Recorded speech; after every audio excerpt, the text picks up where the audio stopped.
It's Sunday, the second day of Le Giornate del Cinema Muto, the Pordenone Silent Film Festival, our 43rd edition.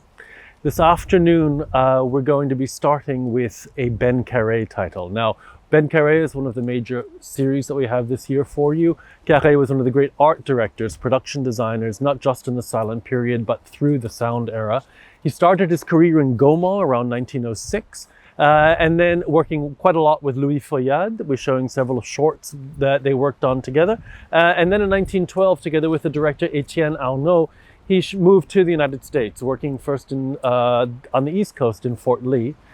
And in 1915, he made Trilby, which we're screening this afternoon, with Philip Carley on the piano. Trilby stars Clara Kimball-Young, one of the great actresses of her day. And it's based on a very, very famous play at the time, which was made a number of times into film. After that, we have the second of our Uzbekistan titles. I'm really delighted that I'm able to bring 6 really terrific Uzbek titles to the Giornate this year. This is a film called The Second Wife. And you'll notice in the films that we're screening that there's a real emphasis on women's rights, on women's independence. This obviously comes from Soviet dictates trying to push aside tradition, religion, of course, in order for women to find their own voice. Of course, always within the ambit of what is acceptable to the Soviet censors. But one of the great things about the Uzbek films, not just the directors, but also the cinematographers, the montage you'll notice as well, which is so classically Soviet as we think of it, but always in these films very much grounded in the traditions of Uzbekistan. Gunter Buchwald and Frank Bocchius will be performing for that film this afternoon.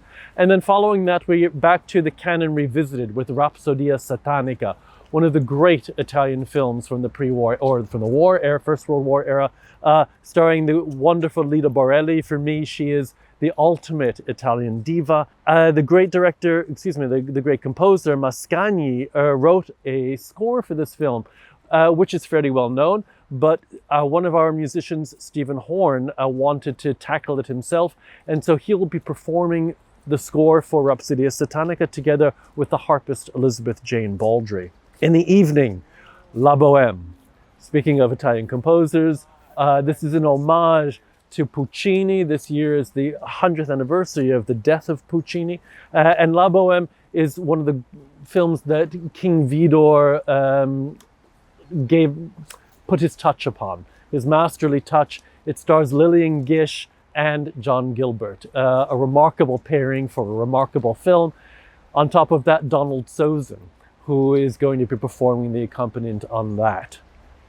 And finally, in the evening, because this year we have more late night screenings than ever before, sorry about that, but we couldn't fit everything else in otherwise, is the first of our Feminist Fragments series. This is a program that's been curated by Maggie Hennefeld, Enrique Sabalos, looking at surviving fragments of films, not just from the US and from Europe, but even from India, from Thailand, putting a focus on feminist takes, taking inspiration from reception theory, queer theory, and just understanding how to program fun.